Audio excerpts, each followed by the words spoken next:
Is it better to not sleep and doing worship the whole night of Ramadan, or is it better to sleep a bit and then wake up and worship, as it won't be considered as tahajjud if we don't sleep? It is best to do what is normal and good for your body and for your daily routine. Not sleeping the whole night and worshipping Allah Azza wa Jal the whole night was not done by the Prophet himself, as mentioned in Surah Al-Muzammil. Allah in the Quran says to his Prophet that you may sleep. You may pray half of the night or 2/3 of the night, but you may sleep. You have to sleep.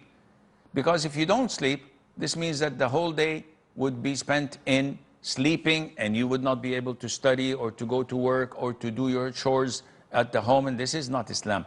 Islam is a religion of balance, of knowing how to organize your time.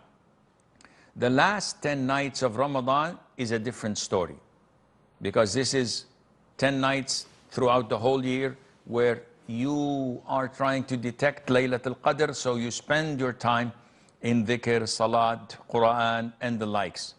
But the rest of the month of Ramadan, no, you go to do your own work as usual, you sleep, and you wake up and dedicate part of the night for your worship and dhikr and dua and qira'at al-Quran.